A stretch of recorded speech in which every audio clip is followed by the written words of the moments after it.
I just tell him, Slammy, ego, Slammy, ego, Slammy, ego, Slammy, hey. Hit it up hard, hit him with a strike. From the national anthem to the bottom of the night. I'm in Slammy, ego, Slammy, ego, Slammy, ego, Slammy, hey.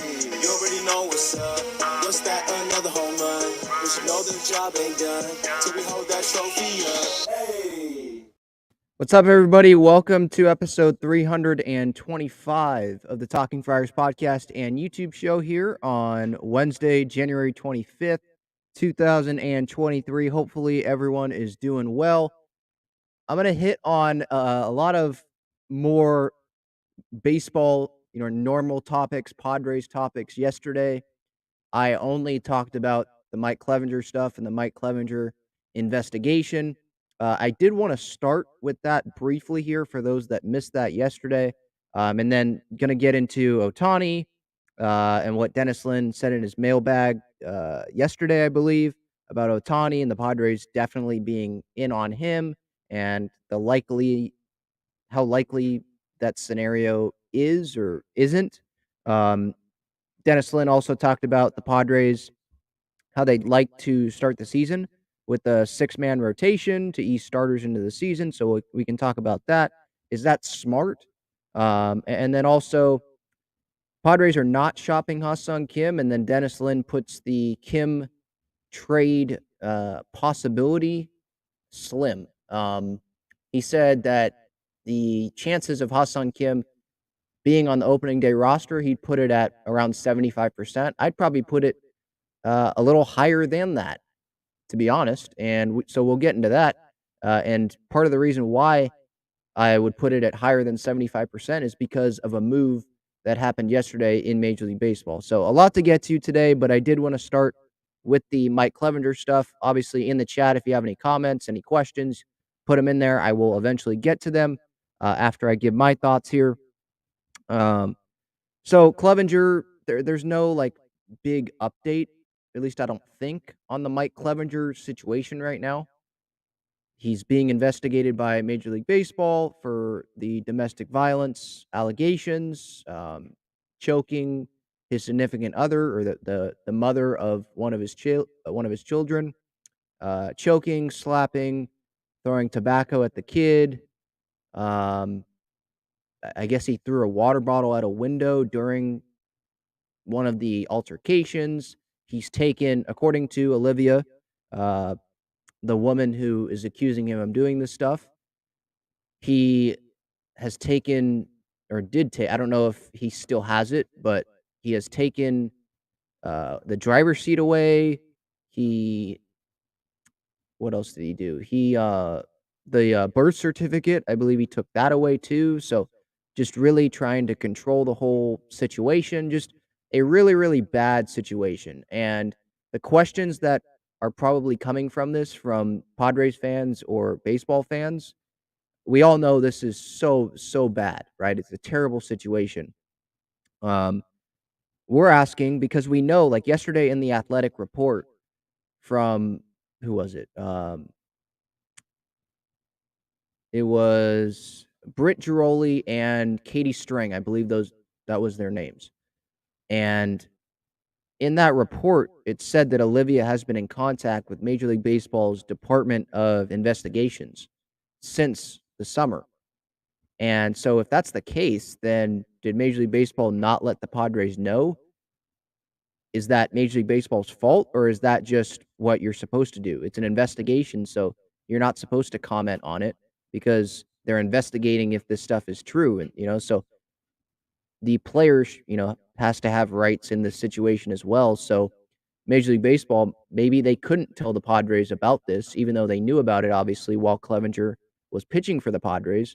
Maybe Major League Baseball couldn't tell the Padres about this because they're investigating it, right? Just like teams, they can't comment on the investigation except pretty much say that they're cooperating with it.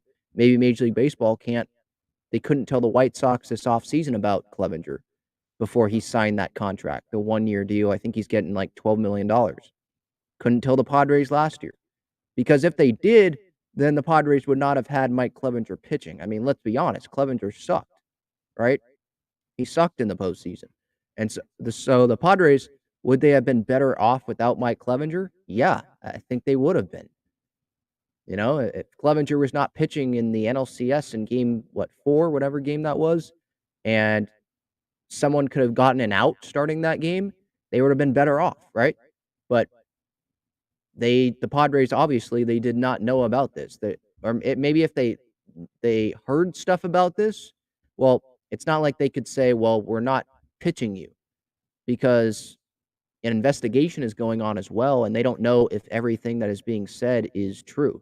So it's a tough spot for the Padres if they even knew about it, and it's a tough spot for just everyone really involved. I mean, Olivia Feinstead, she's been on her Instagram and on her Instagram stories. I have a lot of the screenshots on my Talking Friars Twitter account, at Talking Friars, if you want to go look at that. And some of the stuff that she is saying, and wondering, like, because Jake Cronenworth was right next to Mike Clevinger.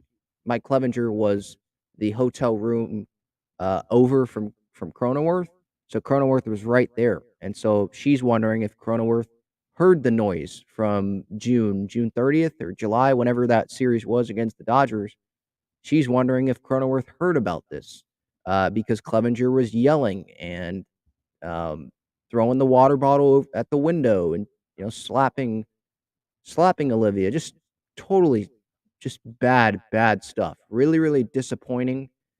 And I'm definitely glad he's not on the Padres. But this isn't really about baseball, right? This is about a human being needing help, right? Needing to go to rehab or whatever help is available. He needs that. Like, it's clear. It's not just this one woman that is accusing him of this, right? There are plenty of women, as you can see on her Instagram and on the screenshots that I have on my Twitter. It's not just one. So really, really sucky stuff to be reading yesterday and continuing to talk about today. But I did want to hit on that. Let me see if there's any comments here. Um, David thinks his career is done. I mean, probably. This is like Bauer, right? No one wants to sign Bauer, so why would anyone want to sign Clevinger? And you can make the argument Bauer is probably a better pitcher than Mike Clevinger, right? So yeah, I don't really care if his career is over. I mean, he needs help, like personal help, right? So that's where it stands right now. All right. So getting to the baseball stuff here on this episode, um, got Ohtani. Let's hit on Ohtani first. So Dennis Lin in The Athletic yesterday, he put out a mailbag. Yesterday or the other day? It was this week. He put out a mailbag, and one of the questions was about Ohtani and the Padres being all in, according to Bob Nightengale. And Dennis Lin answered that and said, quote, they'll definitely be in on Ohtani, end quote. Preller memorized Japanese and used it during the Padres meeting with Ohtani. This was before he obviously signed with the Angels. Preller recited it, during the meeting. Preller probably, and this is according to Lynn, Preller probably has never wanted a player more than he wanted and maybe still wants Shohei Ohtani. So the interest is definitely there. There's no doubt about it. Seems like Preller, his mind is set on getting Ohtani. He would love to get Ohtani. And it's kind of like Juan Soto. He always wanted Juan Soto. He put, I think, Yohan Moncada a little above Juan Soto when he was scouting him, like, internationally. But he obviously has regretted that, and he outed himself, right, at the Soto press conference when the trade happened. Like, maybe if I wouldn't have told, or maybe if some dumb evaluator, I think that's something like that. Maybe some dumb evaluator, if they wouldn't have told, I think it was Chris Kemp, still Chris Kemp now, the international guy. If I wouldn't have told this guy about, or to go get Moncada and have Moncada be the number one guy instead of Juan Soto, then maybe we would have had Juan Soto and we wouldn't have had to give up our whole, farm system for him. So my point here is when Preller wants someone, he'll eventually get them. Josh Hader, he's told the media before that he knew that AJ Preller always wanted him, and AJ ended up getting him. That's just the way it works. Now, Ohtani is a little different here because do the Padres want to trade? Do they have enough to trade for 1 year of Ohtani? Are the Angels going to be willing to give up Ohtani? Or do they want to try to make a real effort at extending him or bringing him back? Right. So that's hard there because they already made the Soto deal.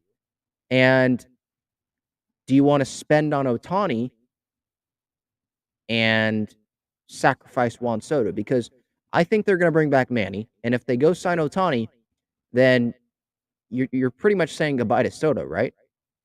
But another thing here, and something maybe the Padres would throw around. I mean, I would be interested in seeing if the Padres, when this whole Ohtani thing, when he signs and maybe there's reports or Preller talks to the media, 2 years down the line, did they ever think of this certain, you know, hypothetical? You bring Ohtani in, right? You bring back Manny. You sign Ohtani to a huge contract. You're saying, all right, Soto's not coming back, but you have him for 2024. Let's remember that. So if you want to have Soto, Ohtani, Manny, Tatis, Bogarts, and Cronenworth all on the same team, you can have that for 1 year if they go get Ohtani and they bring back Manny, right? Because you have Soto under contract. He's not a free agent until after the 2024 season. So if you do want to, construct a dream team, because I don't think it's realistic to expect or think that the Padres are going to go get Manny, bring back Manny, go get Ohtani, and extend Soto, have all that money tied up to them, and then all the money tied up to Tatis and Bogarts and Musgrove, right? I just don't see that. But there is a way that you could get Ohtani, Soto, and Manny on the same team, and that's for 2024, that 1 year. Now, I say that there is a way that that could happen, and that's the way that it could happen, but you also have to have Ohtani come to the Padres. It's not as easy as saying, well, let's just go give Ohtani $500 million and, all right, he's coming to the Padres. We saw it this offseason. It played out. The Padres, they were willing to offer Aaron Judge over $400 million, which is more than what the Yankees gave him. He wanted to be with the Yankees. We saw them offer Trey Turner, $340 million? He ends up going to the Phillies because he wanted to be on the East Coast. Him and his family wanted to be on the East Coast. He wanted to be on the Phillies. That's what it seemed like. And so he goes and signs for $40 million less with the Phillies. So he is a free agent after 2023, Ohtani. So these hypotheticals, it's great to talk about, but the Padres still have to convince this guy to come to the Padres. Now, why would Ohtani not want to be on the Padres? That's another question, right? Like, why would you not want to be a Padre? Soto, Manny, Tatis, all the talent, right? And then if Darvish comes back, you can hang with Darvish, right? Like, why would you not want to be with the Padres? You want to win, right? Ohtani has said in the past that he wants to win. Padres seem like a great place to do that. Great place, right? But we don't know if Ohtani is just comfortable with the Angels and he trusts the Angels ownership. I don't know how you would, but maybe he trusts them. He trusts Perry Manasian, their GM, and says, yeah, I'm going to write it out. I'm going to be like Mike Trout, and I'm going to be an Angel. Or maybe he wants to go to the Dodgers, and he's like, I get to stay in my home here during the season because it's in the same general area, and I get to go be on a winner, a World Series contender every year in the Dodgers. And the Dodgers, we know that they're gearing up to go offer Ohtani all this big money, Maybe he wants to be in New York on the Mets and he can maximize his sponsorship money revenue that comes in. We don't know what maybe he wants to be with Seattle, because of Ichiro and all that. Like, we don't know what he wants. I mean, we know that he wants to be on a winner, and the Padres fit that. But does he want to be on the Padres? Is there a team that he wants to be on that he's willing to take a lot less money for that we just don't know? So it could happen. Ohtani, Soto, Manny, all on the same team could happen for 1 year, 2024. If the Padres bring back Manny, which I'm expecting them to do, they sign Ohtani to a huge deal. Ohtani wants to be on the Padres, and they say, Soto, we traded for you because we got you for 3 pennant races, and that's all we're getting you for. Go get your $600 million or whatever it's going to be in free agency. I don't know if it's going to be 600, but if Ohtani gets 500, Soto's going to be asking for more than that, right? So personally, what would I do? I would bring back Manny. I would extend Soto. You gave up all that for Juan Soto. I don't know how long Ohtani's going to pitch and hit. So if he picks one or the other, then halfway through the contract, the last 5 years of the contract, maybe last 6 or 7 years of the contract, maybe he's only a DH and you're paying this guy $40+ million to be a DH. Or maybe he's only a pitcher and you're paying this guy $40+ million to be only a pitcher and pitch once every 6 days if he still wants to be on a 6-man rotation. So I know what I'm going to get out of Soto and Manny, right? Guys that play every day, going to be in the lineup every day, can play the field. Soto, I hope that he's continuing to improve defensively, and we know what Manny can be defensively, and doesn't look like he's slowing down anytime soon. Loves being on the Padres, it seems like. Soto loves being on the Padres, so I would like to keep this group intact, but according to Dennis Lin, the Padres, they'll definitely be in on Shohei Ohtani. AJ really wants this guy. I would think that he's going to continue to want this guy. Maybe it won't work out financially, but he's still gonna want this guy, right? There's things in life probably that we want, right? I want to own the Padres, but do I have the money to do that? No, but that doesn't mean that I don't want to do it, right? So there's certain things in life that we want that maybe we don't have the money for, but Preller wants Ohtani, so I definitely agree with Lynn, and Lynn is more dialed in than just regular fans, right? So yeah, I definitely agree with Lynn. Ohtani, the Padres are going to be in on him. Preller is going to be meeting. I would be surprised if Preller does not meet with Ohtani at least and say maybe they do offer him more than any other team. You can't put that past the Padres because they did it with Judge. I wasn't expecting that. They did it with Trey Turner. I wasn't expecting $340 million being offered to him. And they gave 280 to Bogarts, which was way more than any other team was willing to give him. That's what I've been reading according to reports, and the Red Sox were nowhere close to that. Padres outbid them by 120 mil. I know that was a low ball by the Red Sox, but still, even if you raise that price to 200, that's still an overpay according to Red Sox fans. And the Padres gave $80 million more than 200, which was already going to be an overpay according to the Boston fans who know Bogarts the best and see him play every day. So the Padres, my point is, don't rule out the Padres in anything, and I'm not going to do that with Ohtani. I don't think that they will get Shohei Ohtani, but I could talk about Shohei every day because he's Shohei Ohtani. He is this, once in a lifetime talent, right? You know, this guy is he the most talented player that we've ever seen? Probably. I would think because I didn't see Babe Ruth, right? And Ohtani, I would think he's going to pitch and hit consistently longer than, Babe Ruth was pitching at the beginning of his career. So, and, the velocity that he's facing nowadays at the plate and the great hitters that he has to face on the mound nowadays, right? You're not facing plumbers. I'll talk about Ohtani and the Padres' potential interest all the time. That's not going to that's not going to be old to me. I don't think that's going to turn into a stale old topic for me. Maybe it will. Maybe it will for you guys, and I'll stop talking about it. But right now, in the off season, and Dennis Lin comes out with this, confirms the Bob Nightengale thing. Yeah, I'm going to talk about it. It's interesting. Well, so just in summary here, will the Padres be all in on Shohei Ohtani?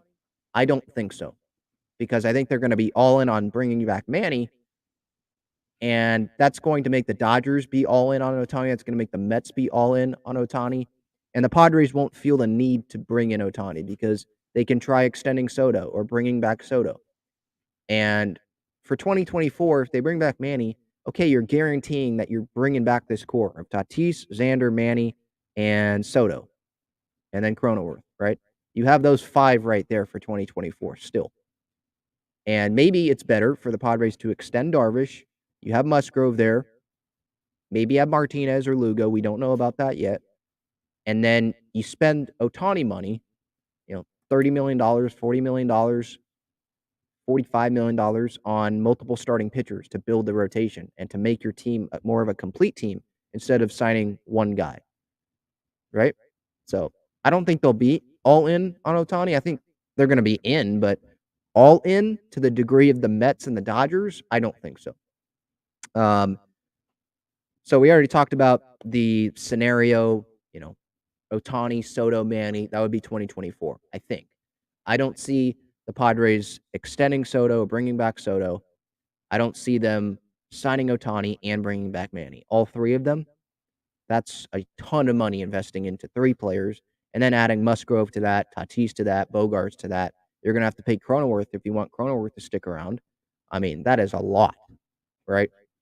So I don't see that happening. 2024, Manny, Soto, Ohtani, that could happen, but that means that you're saying, Soto, you're not going to be on the Padres long term. But we have a great chance of winning the World Series in 2024 because we have Ohtani, Manny, Soto, Bogarts, Tatis, Cronenworth, Musgrove, Suarez. Like maybe Soto's like, yeah, don't trade me, take that chance. I'll take that chance, and I'm fine going elsewhere because we have an amazing opportunity to win in 2024. Who knows what happens? I don't see that scenario happening, but that's something that can be kicked around as a crazy hypothetical, a fun hypothetical. All right. There's some other Padres topics, obviously, to discuss. I will get to the chat as I always do. Don't worry. If you want to support the channel, make sure I get to that comment or question. You can use that super chat button, a great way to support the channel. But first, this episode is sponsored by Gaglione Bros Famous Cheesesteaks and Garlic Fries. Their main location is on Friars Road, and you can visit gaglionebros.com for their menu and contact information. You can also enjoy their cheesesteaks and fries at Petco Park and inside Snapdragon Stadium. All right, so Dennis Lin also said in his mailbag that the Padres, they would like to use a 6-man rotation to ease the Padres starting pitchers into the season, kind of like they did last year. And Bob Melvin was on Gwen and Chris, I believe, yesterday on 97.3 The Fan, and he was talking about how pretty much he'd like to use a 6-man, but he only would want to use it if there's the depth, right? If they're using a 6-man, that means that they have a lot of depth there. Is it the smartest to use a 6-man rotation? I don't think that it's the smartest to use a 6-man rotation long term, like through the All-Star break, but we're going to have to see how spring training plays out. That would be my answer to, is it smart? I think short term, it can be smart because you're going to have Darvish coming off the WBC. I think you have to take that into account. Seth Lugo, at least right now, he is committed to Puerto Rico for the WBC. So you're going to have 2 starters in that rotation coming off of pitching high-intense innings in the WBC. So maybe you want to ease them more into this season because of that. And you want to keep Musgrove healthy. You want to keep Snell healthy because we think this Padres team is a postseason team. But they're going to have no chance of winning the World Series if Musgrove isn't healthy, if Snell isn't healthy, if Darvish isn't healthy, right? We saw last year they had those 3 guys pitching pretty dang well in the postseason, and they still didn't reach the World Series because their 4-starter, they didn't have one, right? You had Manaea, lazy Manaea, and you had awful human being Clevenger, at least based on the accusations. You had them pitching for you. You had Clevenger not being able to get an out. He sucked. Manaea admitting that he was lazy at parts during the season and couldn't get through 2 innings there. Martinez pitched his butt off, 3 scoreless innings after Clevenger couldn't get an out. But they did not have that starting pitching depth, that great starting pitching depth. So keeping those guys healthy, you need that. You absolutely need that. So I'm for it short term to start the season. if you have Adrian Morahone be the sixth starter, or you have Jay Groom be the sixth starter, and you can have Honeywell piggyback, or you have Morahone piggyback Groom, or Groom piggyback Morahone, or Morahone piggyback Martinez or Lugo, or Snell, because we know Snell has slow starts to seasons. I'd be open to that if if spring training with the starting pitching goes well. And what I mean by that, if Jay Groom pitches well in spring training and we can see that he can deliver innings consistently, if Adrian Morahone can be healthy and he looks really good in spring training, I'd be open to that. Uh, y- Julio Teheran is a depth option. He'll probably just be in El Paso, I would think, to start the year. Wilmer Font they brought in, right? I already mentioned Honeywell. Like those are, I guess, options, and we'll see how that works out.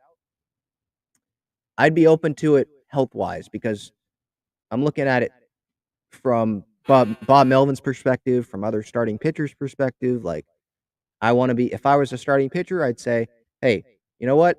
I like pitching every 5 days. Like that's what I do the most for the most part during the regular season.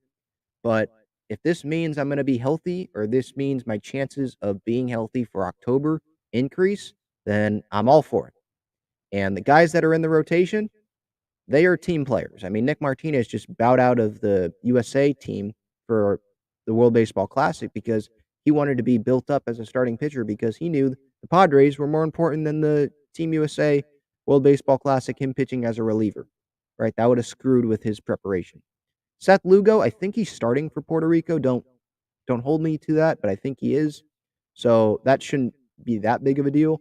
And Darvish, he's going to be starting for Japan, so that shouldn't be that big of a deal either. Um, but Musgrove's going to be obviously at spring training. He's training underwater and lifting dumbbells and stuff underwater, so he's going to be in good shape. They're already throwing at Petco Park. I don't know if you guys have seen some of that. So I think guys are going to be ready.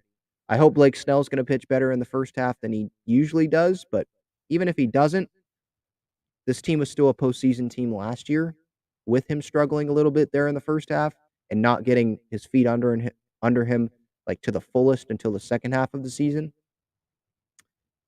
And this team's getting better. You could say, well, Ben, last year they barely made the postseason. The day they made the postseason was because another team lost, right? The Brewers lost to Miami in extra innings there in Milwaukee, and it was the middle of the game, and we were like, oh, we made the postseason, but we're going to lose to the White Sox here. I understand that, but this team's better. This team didn't have Tatis this past season. They didn't have Xander Bogaerts at shortstop, right? So they didn't have Josh Hader pitching well the entire year. They had Josh Hader struggling when he got here. He didn't start pitching well until that Giants outing where people were like, why is Josh Hader in this game? What is Bob Melvin doing? And he ends up getting the save in San Francisco. And then he pretty much was back to the old Josh Hader from there on. And that was great, right? Robert Suarez, he was not that Robert Suarez the whole year. I'm not saying that's going to happen, but I think this team is better. We didn't have Nelson Cruz last year. Didn't have Matt Carpenter last year.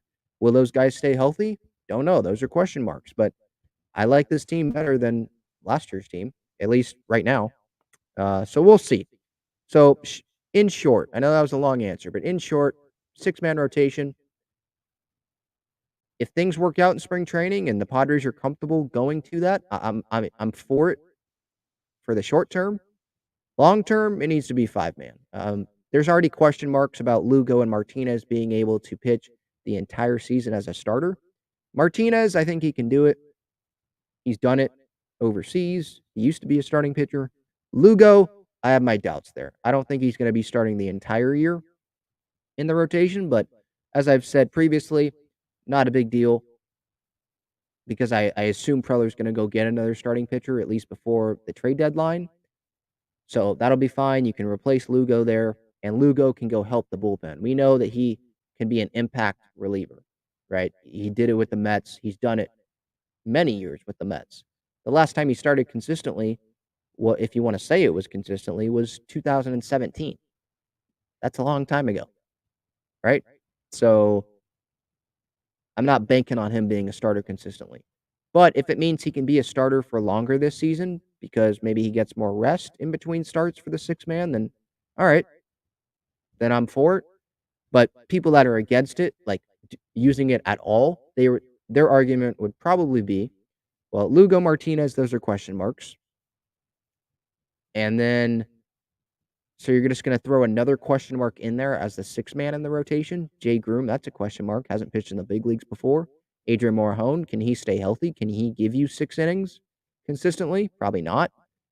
Brett Honeywell, he's had a lot of injuries, obviously. Can he give you consistent innings?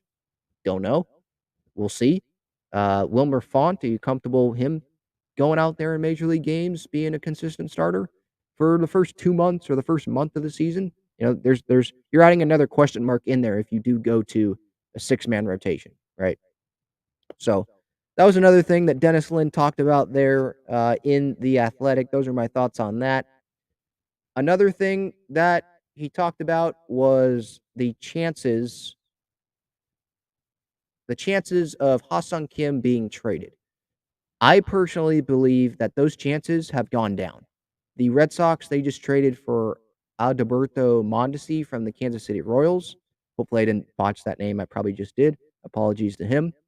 But they just traded for him. And I know that he does not stay healthy all the time, but he has upside. It seems like the Red Sox really like him.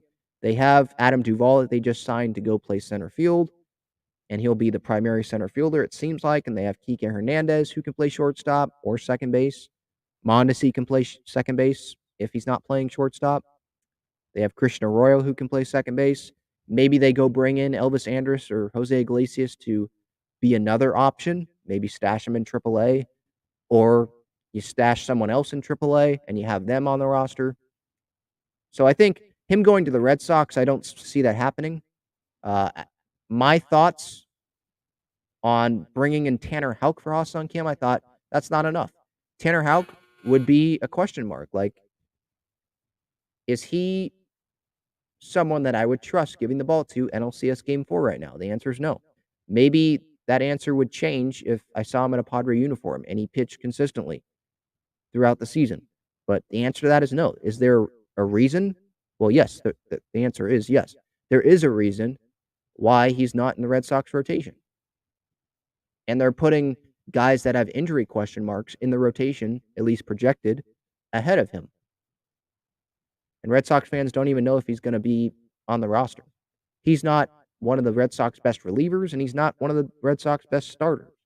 So that's a guy I want to give up a 5-WAR player for? No. So Dennis Lin, in The Athletic, he put the chances of Kim being on the opening day roster at 75%. I'd probably put it higher than that. I'd be shocked, to be honest, if Ha-Seong Kim was traded right now. I just don't see a bunch of great starting pitching trade candidates right now for the Padres to go trade and me be like, all right, that is worth it. You know, you could point to Corbin Burns and Brandon Woodruff and maybe some Marlins guys, but are the Brewers going to just punt on the season before opening day and trade Brandon Woodruff or trade Corbin Burns? I don't expect them to do that. And the Padres would have to blow away the Brewers for that to happen. I don't see that happening. You look at the Marlins. Okay, Edward Cabrera, would you give Kim up for him? I don't know. He has injury question marks as well. Jesus Luzardo, I like him. But what do the Marlins want to do? I mean, they traded away Lopez. It seemed like that was going to happen. He didn't go to the Padres, went to the Twins. Do they just want to ride with that current crop of Miami Marlins pitchers and see what the season brings them?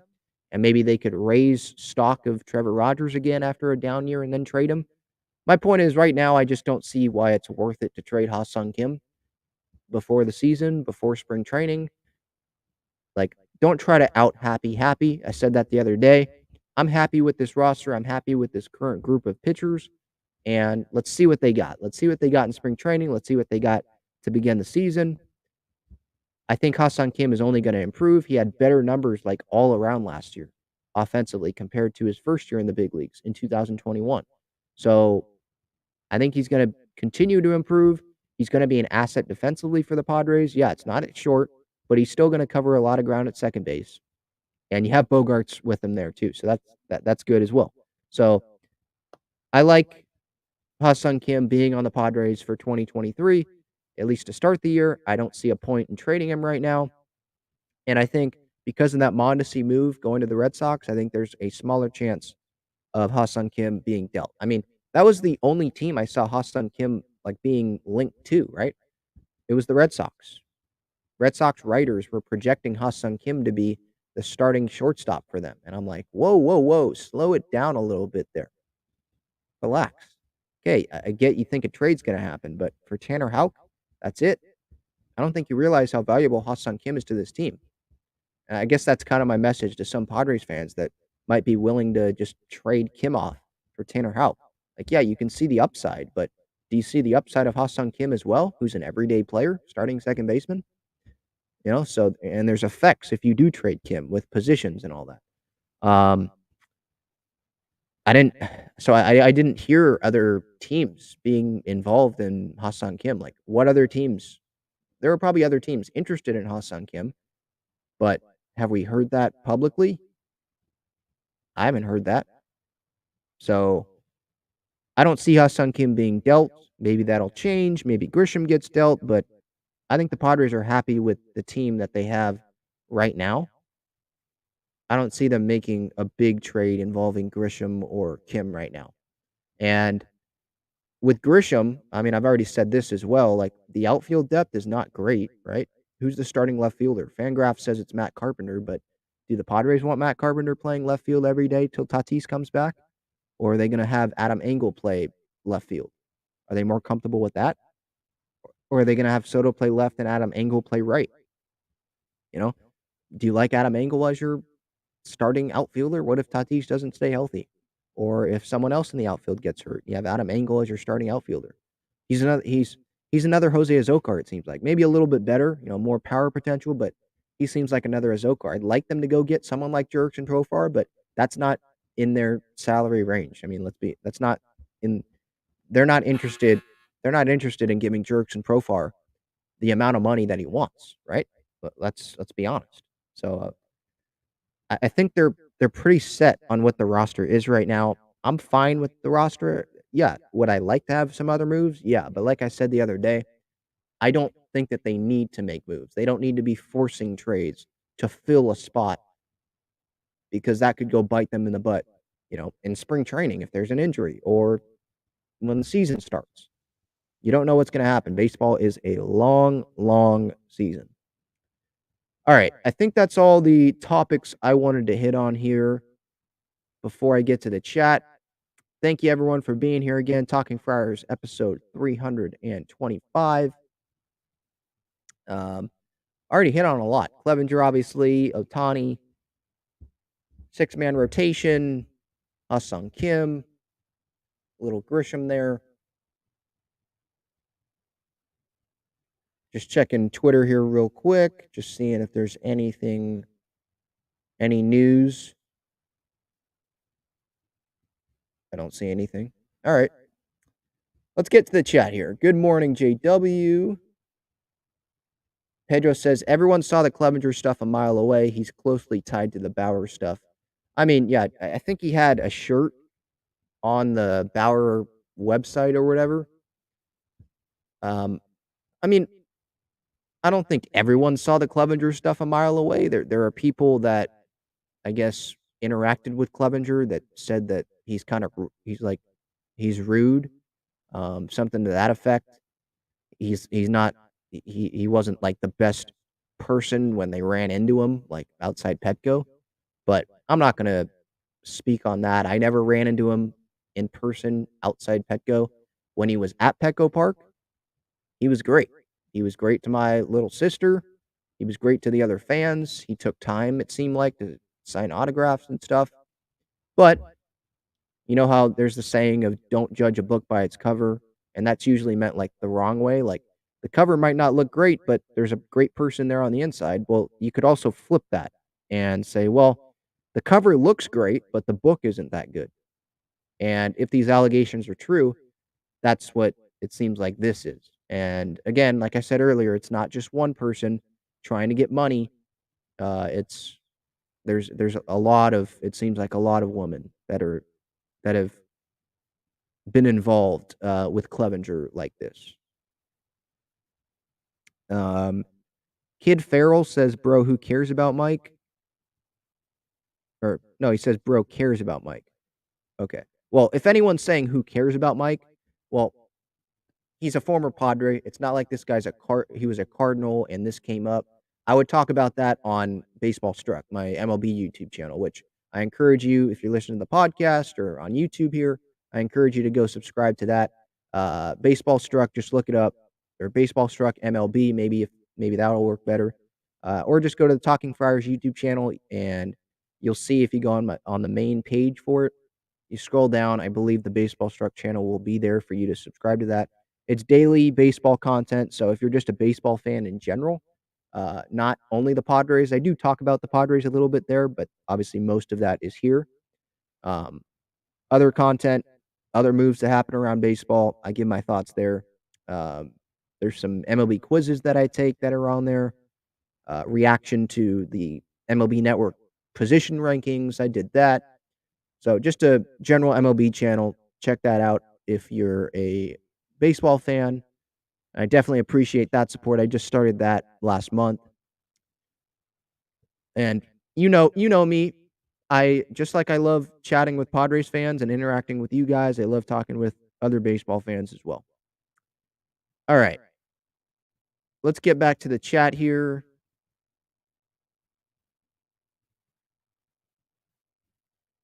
Mike says Preller memorized Japanese to no avail. Possible he was looking for more than that. What do you mean? He was looking for more than Ohtani? David says, yeah, then we would look like the Angels. We would be like the Angels. Top talent and weak pitching. It's not going to happen. Well, yeah. So David's saying if they go get Ohtani, they're spending a ton of money on not a ton of players. Let's be honest. And you'd have a top heavy rotation because are you bringing back Snell if you're bringing Ohtani? No. Are you fine with that? Yeah. Okay. But Seth Lugo could leave. Nick Martinez could leave. What if the depth that they brought in this year doesn't work? What if Morahone continues to have some injury issues? Maybe there's a problem there. And so you're going to be looking at free agency to bring in starting pitchers. The farm system doesn't seem as strong. It's top heavy. So trades might not be appealing to other teams that have starting pitchers, or you just don't want to give up those prospects. So, yeah, you could look at a top heavy rotation, but you could make the argument that the Padres now have a top heavy rotation, right? The top three, Darvish, Musgrove, Snell, and then you have some question marks there with Martinez and Lugo.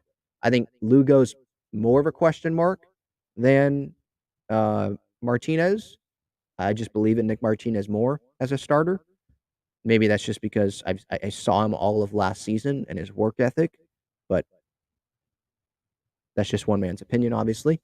So yeah, but I get your point, David. Yeah, it could be top talent, weak pitching.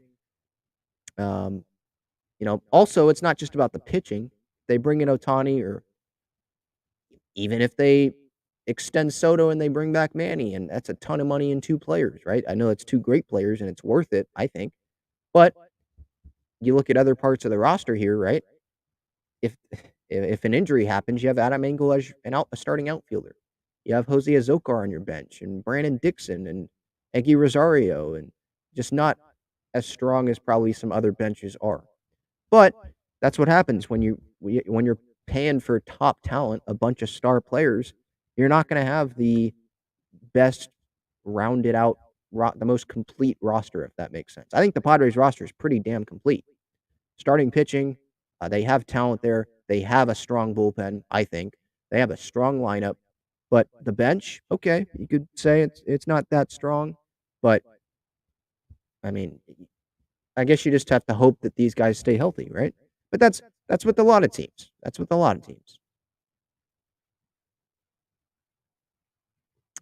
Mike says Preller is like a little kid who just got his allowance and doesn't know what to buy first and keeps changing his mind. I disagree. I think Preller is a little kid. I think he's a smart little kid, if that makes sense. He has he just got his allowance, like Peter Sider's allowing him to spend a bunch of money. But he's a smart kid because he doesn't just go to Target and spend the gift card that he just got, or the money that he just got, on the latest thing, or the the the thing that he's wanted for a week, and then he doesn't use it. My brother has done that in the past, right? Where they get this money, I got to go spend it today. Can we go to the store today and go get this, right? Preller, there have been times where, there's the big free agent and he's like, yeah, I really want this guy. And he gets it, doesn't work out. Or he makes the trade and it doesn't work out. But he makes a ton of moves. Like that happens with every general manager. But we know that AJ Preller, I say he's a smart little kid because look at the track record, look at the reporting that we've read. This guy, when he goes to the winter meetings, he is looking at every possible topic, every possible scenario. He's going through it. This isn't a guy that's like, all right, I want Aaron Judge. He is the only option. I'm going to go get him. No, we saw once he couldn't get Judge, or once let's start with Turner. Once he couldn't go get Trey Turner, he pivoted to the next plan that he had, which was Judge.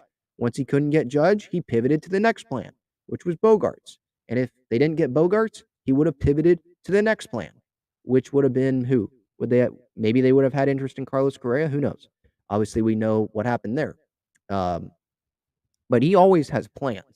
So I do get your point, Mike, about Preller just got his allowance, doesn't know what to buy first, and keeps changing his mind. I think he's a well thought out person. I think he knows what he's doing more often than not. Like he's willing to take. You do have to take risks, in this business. You got to take risks.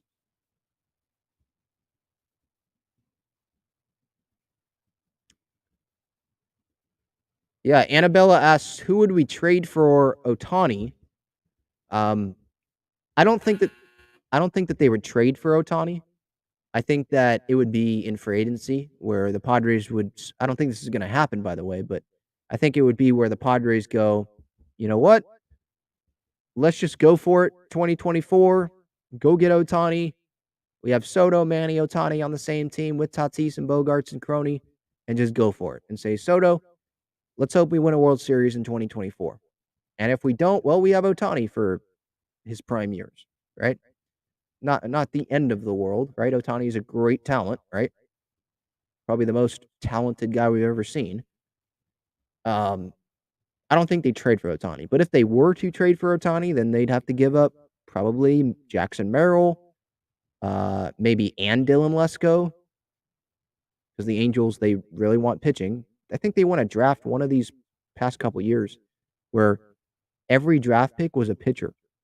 Like, that's how much they want pitching because it hasn't worked out, right? They bring in these offensive players and then the pitching kind of underwhelms, right? So probably Merrill and Lesko or Camposano, Merrill, and some other prospects.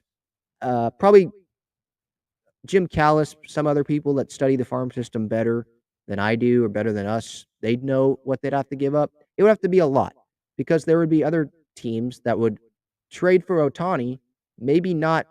I mean, part of it would be to try to go win the World Series in 2023, but also because they get exclusive negotiating rights with Ohtani. Like no other team can talk to Ohtani about a contract for during the 2023 season. If you trade for him, you can.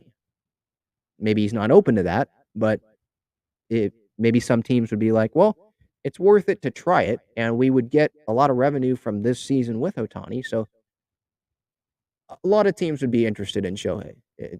I think the Padres would not be the favorite. Maybe one of them, but they probably wouldn't be the favorite to go get Ohtani. It seems like the Dodgers always have a farm system loaded with talent that like everyone wants. So they'd probably be one of the favorites. It would be tough. I don't see them trading for Ohtani though. Mills says they're not going to turn Tatis into an outfielder. Well, yeah, they are. Where are they going to put him? They're putting him in right field for 2023. That's what it seems like. One of the corners, because you got Manny at third, you got Bogarts at short, Kim at second, Cronenworth at first. Even if they trade Kim, so you're going to move Bogarts you're gonna put him at second in his first year on the contract, or are you gonna put Tatis at second base, or are you gonna put Tatis at first base and put Cronenworth back at second? Tatis is not going to first base. I think it was Dennis Lin who reported this, or maybe it was Kevin Acee. Someone reported this earlier this offseason that first base is not happening. Like, that's off the table. It would limit his value to the team defensively, his athleticism, all that. Like, it's not going to happen.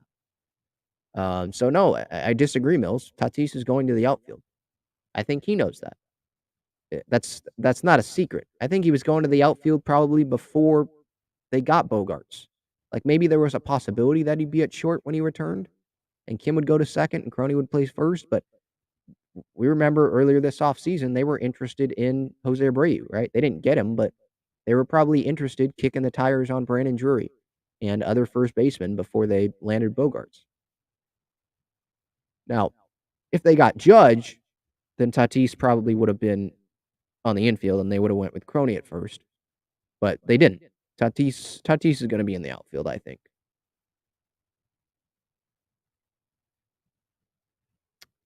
MCC 951 says, don't think that Ohtani gets to free agency, either extended by the Angels or traded by the deadline. I don't see him being extended by the Angels. He's this close to free agency. He knows he could get $500 million from some team. Some team's going to be desperate to give him that money. You know? So you're that close. I don't see him getting it. I don't see him signing an extension. Just bring in every other team possible and have the Angels, if that's the offer, have them stick to that extension offer and keep it out there in free agency. And if not, then you can get to go to a contender, right?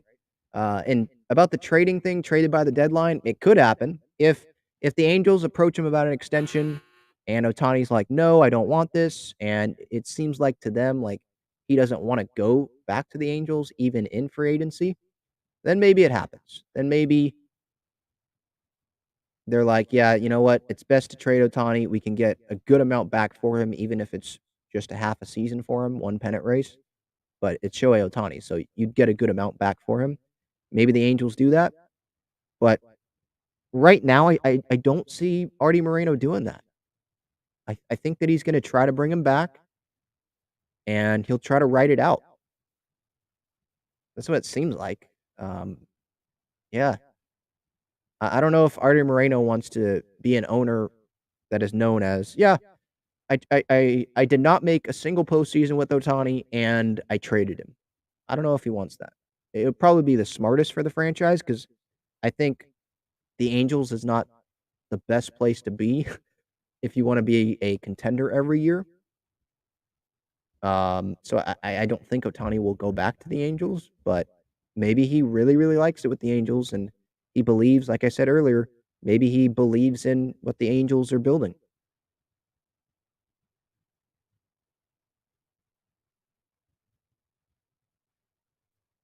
Yeah, good point by Mike here. Says the Padres would not be Shohei's only opportunity to win. Yeah.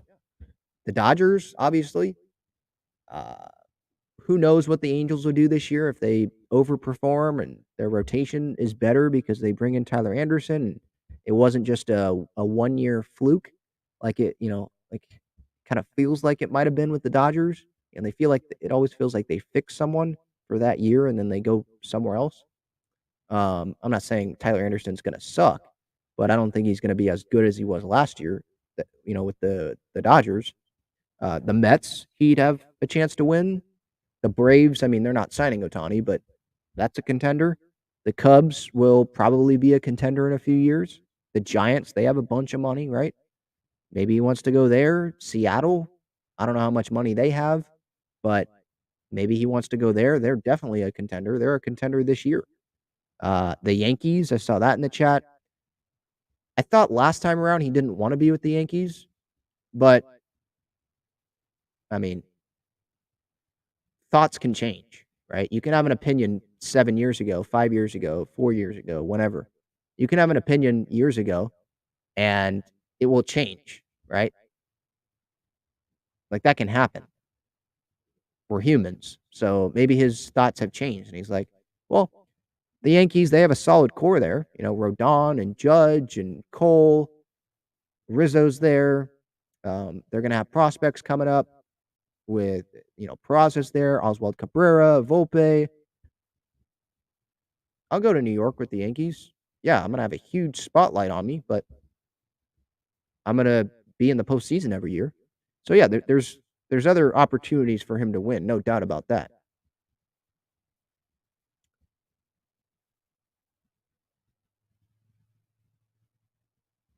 JG says money, dollar signs, Yankees or Mets. So he's saying the Yankees or Mets, they have the money, but my heart says he goes to the Padres. Yeah, I mean, I'd love to have him on the Padres. I'd love to have Soto, Manny, Ohtani, Tatis, Bogarts, Crony on the Padres for the rest of their careers, right? Like that's a great core of players, but that's not the way it works, right? It is a business, and if the Padres want to build out a good all around roster, then I don't know if it's in their best interest to spend that much money, over $1 billion, on 5 or 6 players, which is what it would be if they brought Soto and if they brought back Soto and they bring in Ohtani and they bring back Manny with Tatis and Bogarts and Musgrove. It's a ton of money.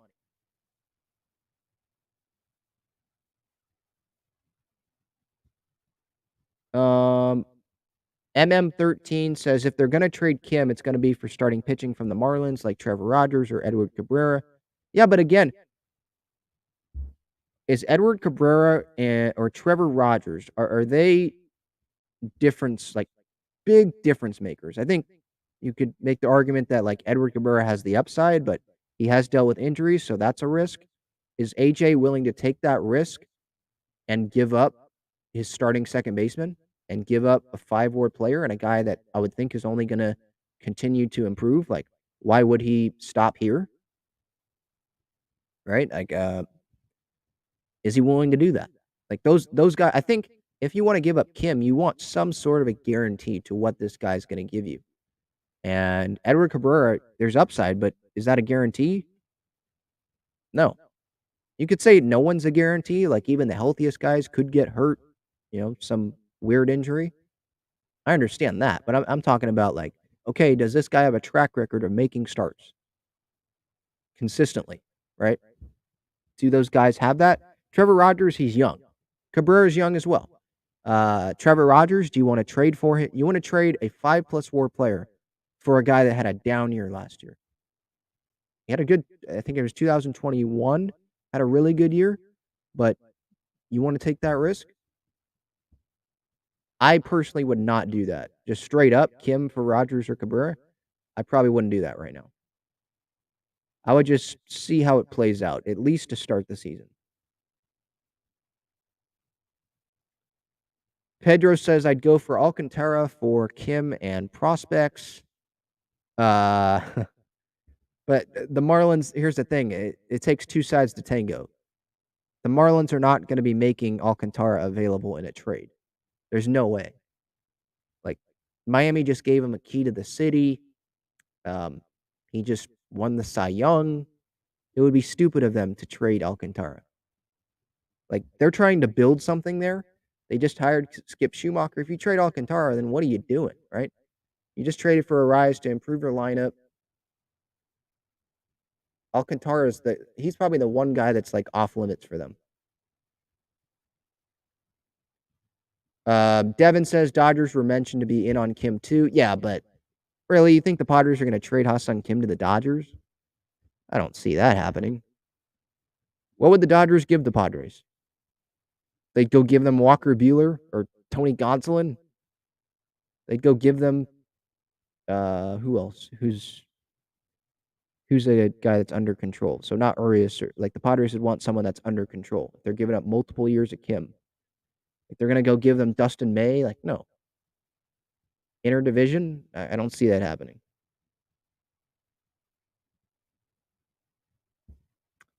Devin, with a question here. Does the Motorola patch on the jersey bother you, Ben? Personally, for me, it does. No, I don't care. Um, it's on where's it on the it's where is it on the jersey? It's on the right sleeve, I think. Not That's not a big deal. I look at it as, okay, the Padres, they're bringing in more revenue, and guess what? They're spending that money. They're spending that money, investing that money back into the team. So, now I don't want this to turn into soccer where I can't if I'm just, turning on what was I watching this weekend? I was watching, like, the Premier League, I think, and I turned on the game, and, yeah, you can see the teams on the score bug in the corner of the television screen, but I look at the jerseys, and it's a sponsor right on the chest. Like, I if you're not a soccer fan, you don't know who that team is until you look at, the top of the screen, or maybe there's a small patch, on the jersey of what the team is, but the sponsor is, like, where Padres is on the jersey. I don't want it to turn into that, but I'm fine with having Motorola as the sponsor on the sleeve. They're bringing in more money. It is a business. Like, I know Siler, he's a fan, but it is a business as well, and so they're just that's another way to bring in some more money, and I think Motorola, there's another, is it on the mound? I think that's on this I think Saquon might be on the mound, but it's somewhere else. It might be in the bullpen, the Motorola, it's somewhere else in the stadium. It's not just on the patch. But yeah, it doesn't bother me. I look at M for Manny. Manny, Musgrove, that's what I look at it as.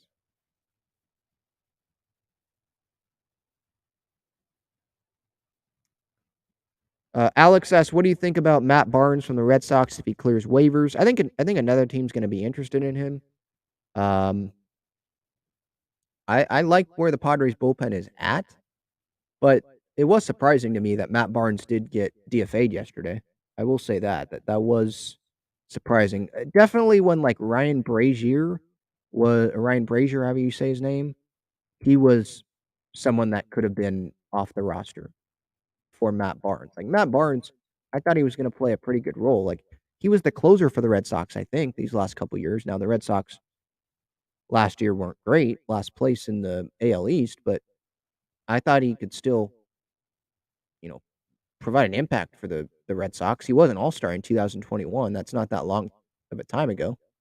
They did bring in Jansen and Chris Martin, but yeah, that's weird. Heim Bloom says it was a tough conversation with Matt Barnes, obviously. So, yeah, we'll see. I mean, the Padres, they'll probably show interest, but there's going to be other teams that are interested as well. And maybe it'll come down to money, or a team will have to end up trading for Matt Barnes. I don't know if the Padres want to trade for Matt Barnes. I think they like where the bullpen is at. Um, not Dever, sorry. I have the Red Sox on my mind there. Devin says, "Was the Eric Hosmer signing a good example of Preller taking a risk?" Yeah, I think it was a signing of overpaying. I think Ron Fowler had a lot to do with that signing. Um, I don't I don't know if Peter Seidler really wanted Eric Hosmer. I don't know if AJ Preller really wanted Eric Hosmer, or Ron Fowler was like, "Well, we're expressing interest in him and we need a face of the franchise. Will Myers doesn't want to be that, so we got to sign this guy." Yeah, that was a risk, and they failed. That's the worst contract in Padres history, one of the worst contracts in baseball history. What are some terrible contracts in baseball history? I mean, Josh Hamilton with the Angels, I think of. Justin Upton with the Angels. Hosmer. I think of Chris Davis with the Orioles. What other? I know Bobby Bonilla, he gets paid, deferment still. I guess that was a bad contract. Cespedes with the Mets, is that a bad contract? It seems like. Um, yeah, those are the ones that stick out. Jacoby Ellsbury, that was terrible with the Yankees. Those are the ones that Pablo Sandoval, Red Sox. I guess I could go on and on, but those are the ones that stick out to me. Those are all risks, right? Whenever you make a signing, it is a risk. Like, every move does have some risk to it. But I think the Padres, they want to try to minimize that risk right now with some moves that they're thinking about making, or moves that they will make. Like, you got to minimize that, trades, like forcing a Kim trade. Like, that's taking a big risk when they don't have to take that right now at this point in the calendar year. It's not like it's the trade deadline and they have to make a decision. And it's like, okay, we need starting pitching right now. They don't need starting pitching right now, if that makes sense. Yeah, Pedro says, what if the Angels want Ethan Salas? I guess that's another guy that might. Yeah, I think the Angels would want Ethan Salas. But again, I don't see the Padres acquiring Juan Soto in a trade. Mills says, so you're telling me they paid $300 million for Tatis to play shortstop? Well, it was $340. Right, $340. $300 million for Tatis to play shortstop, but they're going to stick him in the outfield. But they paid Bogarts $280, and they won't put him at second. No, that's not. They will put Bogarts at another position at some point in this contract, but they've already said that Bogarts is going to play shortstop, at least to start the season. Bogarts was asked at the press conference, "Are you a short? Like, what position are you going to be playing?" And he's like, "Shortstop." He was like, "Hey, is this a serious question?" "Yeah, I'm playing shortstop." So no, Tatis is not playing shortstop. Bogart, unless injuries happen. If everyone's healthy, I'm telling you right now, Tatis is not playing shortstop, at least consistently as the starting shortstop. He's going to be in the outfield. If trades happen, then maybe we could talk about that. But right now, he's not playing shortstop, and I don't see him playing second base. When you have Kim and Cronenworth on the roster, they're putting him in the outfield. Yes, they will move Bogarts. Well, if it's at third base, if Manny leaves, obviously I hope he doesn't. If it's at second base, I don't know. First base, I don't know. They'll move him at some point. Like, people don't think that he's going to play short the entire contract, but he's going to play shortstop to start the year.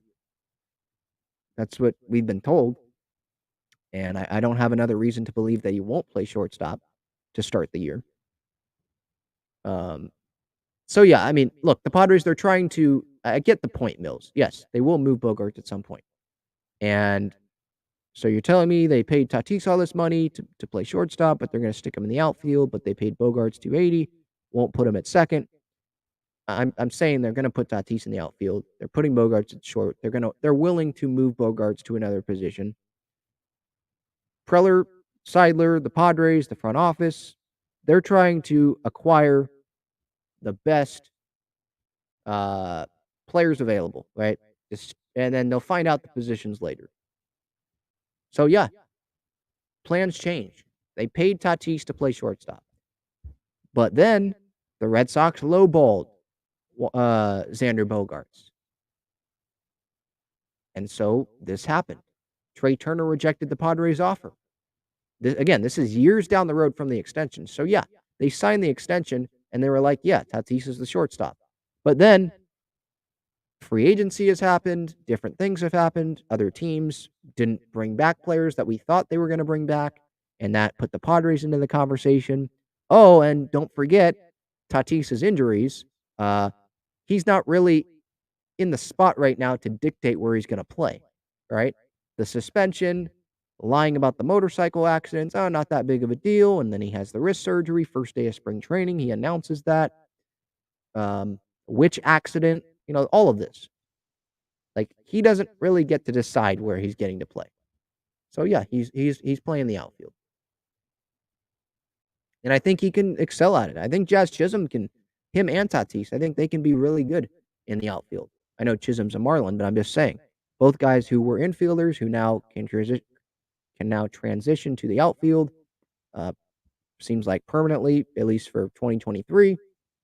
I think that if they worked at it, I mean, they're athletic as anyone. They can definitely make it work.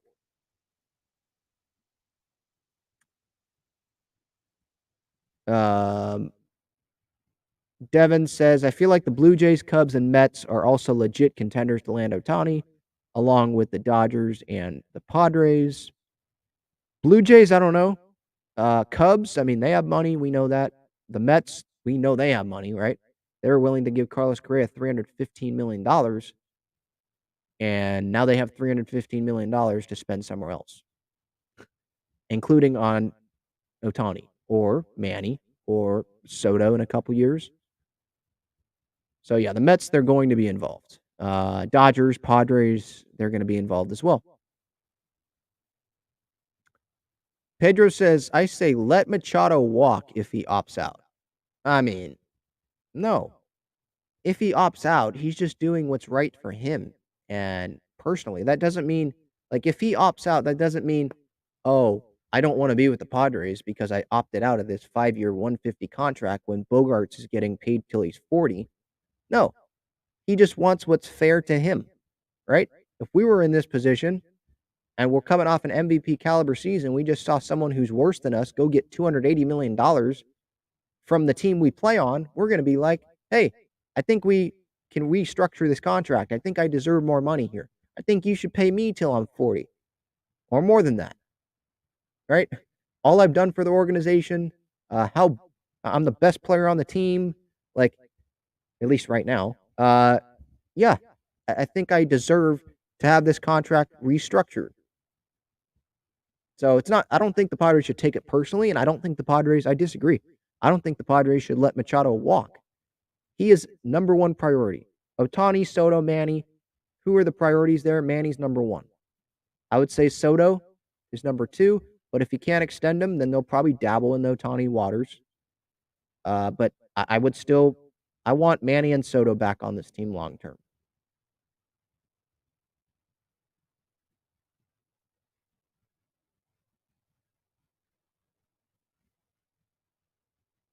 Yeah, Mike. Fernando, I believe, has already won a Gold Glove. Has he? Was it? It was 2020, huh? Fernando Tatis Jr. Let me double check this.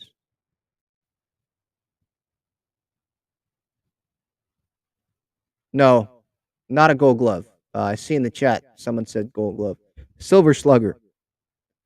Yeah, Pedro. No. I don't think he's no. I remember because earlier this offseason on his Instagram, he had a picture of him in the Padres clubhouse with the Silver Slugger. He does not have a Gold Glove. He has two-time All MLB first team honors, 2020, 2021, home run leader in 2021, two-time Silver Slugger in 2020 and 2021. That's according to Wikipedia. I mean, that could be wrong. So let me double check on the baseball reference page. Yeah, nope. It says he has two Silver Sluggers. Two? 2020, 2021? I think that's correct. No Gold Gloves. But he can win one in the outfield, I think. If you put him in right field, what's his competition? I mean, Mookie. Soto's in left, and he's a nominee. I don't even remember who won it this year, but I think he could win a Gold Glove, multiple in the outfield. If he puts his mind to it, he could do it. Yeah, I agree. JFA 5252, never doubt AJ Preller.